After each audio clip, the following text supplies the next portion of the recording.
Okay तो hello guys. मैं शाश्वत और आप सभी का बहुत बहुत स्वागत करता हूँ अपने चैनल प्लेसन नॉलेज में। आज हम आपके लिए कुछ बॉडी बिल्डिंग्स की ऐसी टिप्स लेकर के आए हैं जो कि शायद ही आपको कोई बता सकता है, कोई भी जिम का ट्रेनर शायद ही आपको बता सकता है। तो ये मेरे भैया हैं, वत्सल नाम है इनका। सो आज स्पेशली मैं इनसे मिला हूँ सिर्फ इस वीडियो के लिए, आप लोग को कुछ नॉलेज देने के लिए। तो आइए चलिए शुरू करते हैं।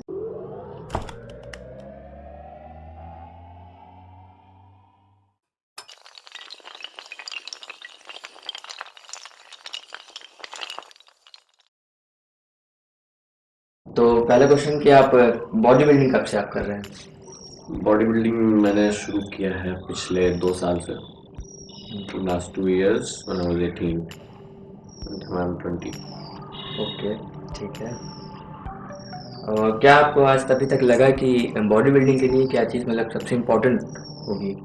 क्या आपको लगता है कि इसके बिना शायद नहीं हो सकता कुछ? Discipline, without discipline it's not possible. And body building एक चीज़ है कि अगर आपको खुद के अंदर डिसिप्लिन बनाना है, सिर्फ बॉडी बिल्डिंग ही नहीं, कोई भी स्पोर्ट्स आप लीजिए, कोई भी एक्टिविटी आप लीजिए जिसको आप डेली बेसिस पे कर सकें, जिसमें आपको इंटरेस्ट हो, जिसमें आपका रेगुलर बेसिस पे इंटरेस्ट हो, नॉट दैट ओकेजनल। ये अगर आप एक डेली बेसिस पे करते हो तो ऑफ कोर्स आप उसके लिए एक सेट टाइम निकालोगे, डेली टाइम निकालोगे, जी। और उस एक सेट टाइम से, उस एक एक्टिविटी के सेट टाइम से आपका पूरा डेली रूटीन एक रूटीन आपका शेड्यूल बन जाएगा। तो body building is only possible with discipline. अगर आपके अंदर डिसिप्लिन नहीं है बट आप तैयार हो अपने आप को डिसिप्लिन में लाने के लिए, तो body building is a very good thing. Body building will give you a good start. Discipline और patience most patience important. Is required in every field. Patience is required in most. Every field. Okay. तो stamina की बात करें तो stamina आपका तो जैसे कि पता है कि आप बहुत लंबे टूर पे गए थे साइकिल से। साइकिलिंग ऑफ कोर्स आपका स्टेमिना बूस्ट करती है।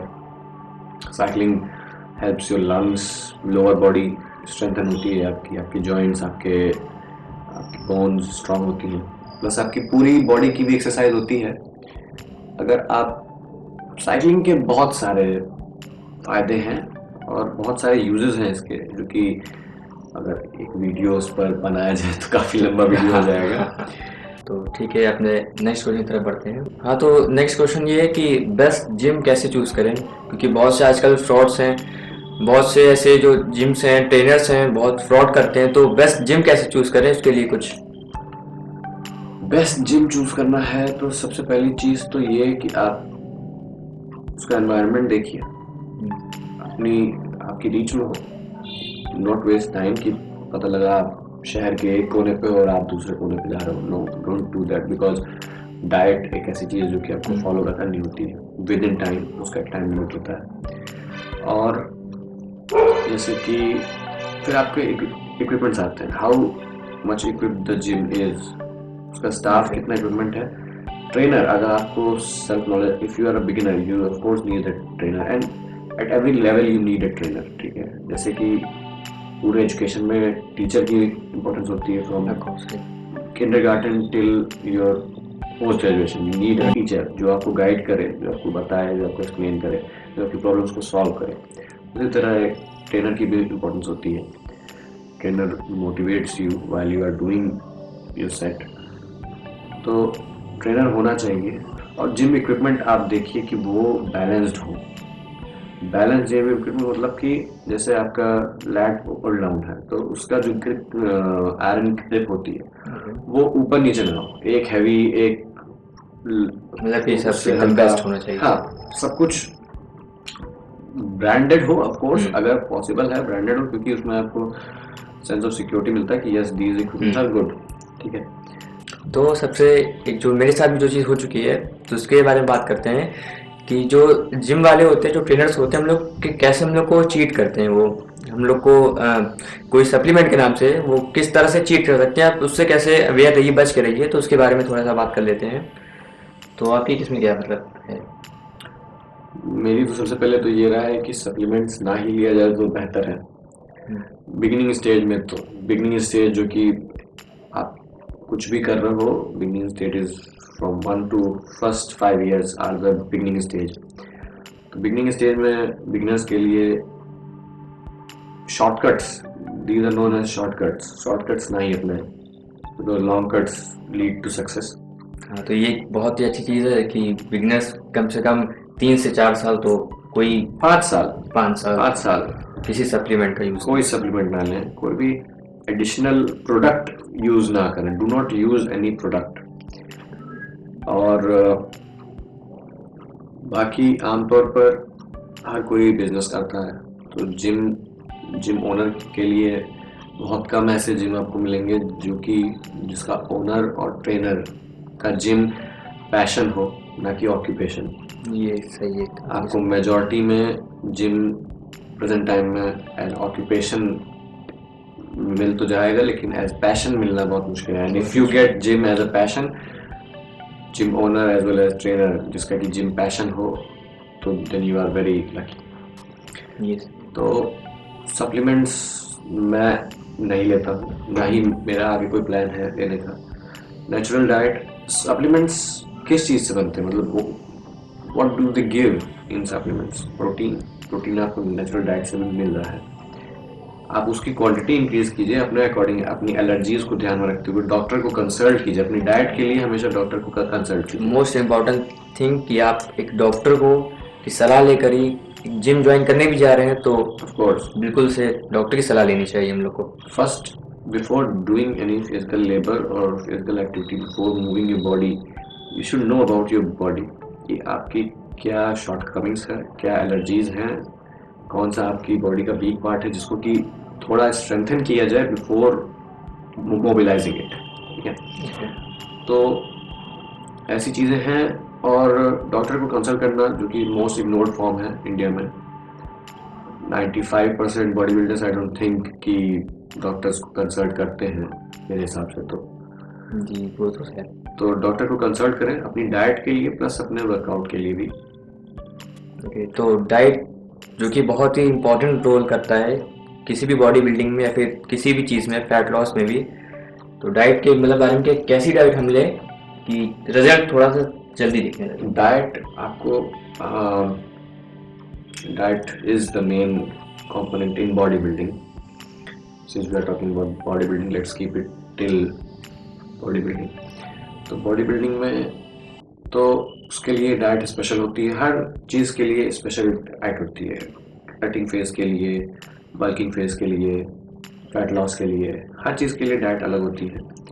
डाइट अपनी एलर्जीज़ को, मैं बार बार कहूँगा, अपनी एलर्जीज़ को डाइट तभी बनाएं जब आपको अपनी एलर्जीज़ के बारे में ध्यान हो, कि एलर्जीज़ के बारे में आपको नॉलेज हो, और डाइट वही रखें जो कि पॉसिबल हो। डाइट धीरे धीरे इंक्रीज करें। दो यू हैव, आपको डाइट एक हैवी डाइट दी जाएगी बाय अ जिम ट्रेनर और द ओनर, बट उसको इंक्रीज करना, उस लेवल तक लाना, गो slowly, because that if you go in a single stroke that can harm, what it can harm. Yes.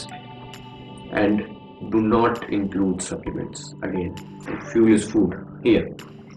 तो अगर आप भूखे रहते हो, सबसे पहले आपकी बॉडी से कार्बोहाइड्रेट जाएगा, उसके बाद आपकी बॉडी कार्बोहाइड्रेट जब आपकी बॉडी के अंदर ख़त्म हो जाएगा, कार्ब्स जब ख़त्म हो जाएंगे, तो आपकी बॉडी फैट खाएगी। ठीक है, will starts abouting on fat, और जब एक बार फैट ख़त्म हो गया, then it will start going on protein. लेकिन दो चीज़ें अगर आपकी बॉडी में ख़त्म हो गई तो तीसरी ख़त्म होने की नौबत नहीं आएगी, क्योंकि आप खुद ख़त्म हो चुके रहेंगे। तो ऐसा है। तो ये स्टार्विंग प्रोसेस हमें बताता है कि हमें हर चीज़ की ज़रूरत है।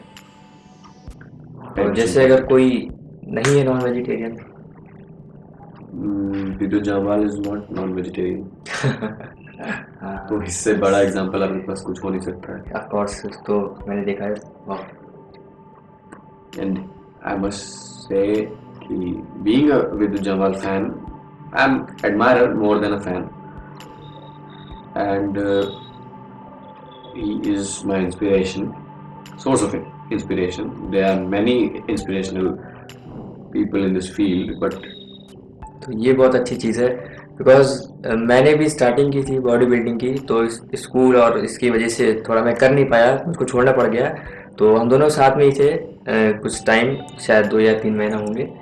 तो उसमें मैंने कई चीज़ उनसे सीखी, बहुत ही मतलब एक ट्रेनर से अच्छी ट्रेनिंग मुझे लगता है कि ये दे सकते हैं। और सबसे इम्पोर्टेंट चीज़ कि जो वे है, वे प्रोटीन, आप किसी भी जिम में जाएंगे वो 3 दिन के बाद, एक हफ्ते भर के बाद वो आपके ऊपर प्रेशराइज रोज़ बोलेंगे कि वे लो, बॉडी जल्दी बनेगी। बट हमको स्टार्टिंग में प्रोटीन की ज़रूरत नहीं होती है। पहले इनका जैसे ये है कि यही चीज़ है कि हम अपने डाइट से ही, जो हम रेगुलर खाना खाते हैं उसी से हमको वो प्रोटीन और जो भी हमको चाहिए वो मुझको कंज्यूम करना चाहिए। Of course. ओके, हाँ, तो एक चीज़ और कि लोग जैसा कहते हैं, एक मिथ है कि बॉडी बिल्डिंग एक किस एज से स्टार्ट करनी चाहिए वैसे? इट्स नॉट अ मिथ, ये नहीं कह सकते कि मिथ है। हर इंसान का अपना अपना रीज़न होता है हर फील्ड से रिलेटेड अलग अलग रीज़न होता है। लेकिन during the age of your growth, growth means when your bones are growing, when your height is growing, उस एज पर वेट लिफ्टिंग आपको नहीं स्टार्ट करनी चाहिए। Not lift weights, you can exercise, you can join any sport, exercise कर सकते हैं बट वेट एक्सरसाइज कर लिफ्टिंग सकते हैं, yes. During that age most important thing is to maintain your flexibility. तो फ्लेक्सिबिलिटी मेंटेन करना लोग बहुत ऐसा ज़्यादा कहते हैं important कि जैसे स्टार्टिंग की एज में 17 या फिर 16-17 बॉडी बिल्डिंग स्टार्ट कर देते तो हाइट पर इफेक्ट पड़ जाता है। है। ऑफ कोर्स और पड़ता है। पड़ता है। आप अगर बॉडी बिल्डिंग नहीं, body building, weight lifting, weight lifting, तो एक्सरसाइज कर सकते हैं, एक्सरसाइज कर सकते हैं, वेट लिफ्टिंग ज़्यादा। पुशअप्स कर सकते हैं। You can be fit, fitness की कोई एज तो नहीं होती है, लेकिन ऑफ कोर्स फिटनेस के लिए, फिटनेस के एक दायरे होते हैं, एक प्रोसेस होता है, उस प्रोसेस को आपको फॉलो करना होगा। तो एक सर्टेन एज होती है, आप उस एज तक पहुंच जाओ कि आपकी पूरी ग्रोथ हो जाए। ग्रोथ अप्रॉक्स क्या एज? लड़कों में 19 से 20 साल, 19 से 20 साल, ओके। मैक्सिमम 19 से 20। तो बिगनर्स के लिए ये है कि अगर आप सोच रहे, अगर आपकी एज 16-17 के आसपास अगर आप सोच रहे बॉडी बिल्डिंग स्टार्टिंग की, तो जैसा कि आई थिंक कि आपको पहले अपनी बॉडी को फ्लेक्सिबल बनाना चाहिए। स्पोर्ट्स में आपको खेलिए, साइकिलिंग कीजिए, स्विमिंग कीजिए, तो इससे बॉडी फ्लेक्सिबल होगी।